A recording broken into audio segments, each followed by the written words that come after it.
মাধ্যমিক পরীক্ষা চলাকালীন হঠাৎই অসুস্থ হয়ে পড়ল এক ছাত্রী। হাসপাতালের শয্যাতে বসেই দিল পরীক্ষা।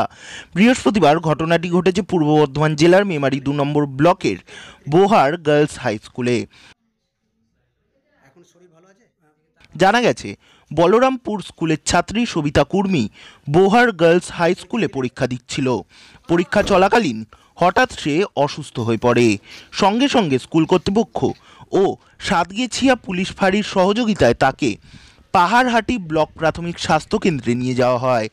চিকিৎসার পাশাপাশি হাসপাতালে পরীক্ষারও ব্যবস্থা করা হয়, যাতে তার শিক্ষাবর্ষ নষ্ট না হয়।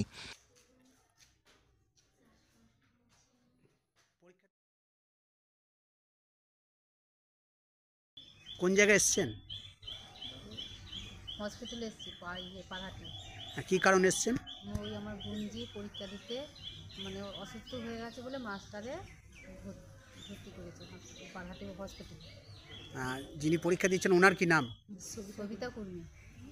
কোন জায়গায় বাড়ি? কাশীপুর। আর কোন স্কুলের ছাত্রী ছিল?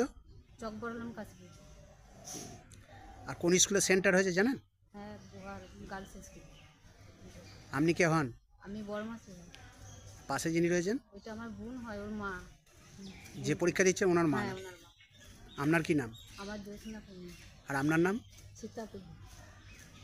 এখন ডাক্তারবাবু কি বললেন? এখন একটু বললো ভালো আছে, কিন্তু একটু পরীক্ষা দেওয়ার পর একটু ভালো থাকলে তাহলে ছুটি দিয়ে দেবেন, তা নাহলে রেখে দেবেন। এখন পরীক্ষা দিচ্ছে তো? হ্যাঁ, এখন পরীক্ষা দিচ্ছে। হসপিটালে বসেই পরীক্ষা দিচ্ছে নাকি? হ্যাঁ। কোথায় বসে পরীক্ষা? হাসপাতালের শয্যাতে বসেই পরীক্ষা দেয় সবিতা। বর্তমানে তার শারীরিক অবস্থা স্থিতিশীল বলে পরিবার সূত্রে জানা গিয়েছে। ব্যুরো রিপোর্ট, কলমের দুনিয়া।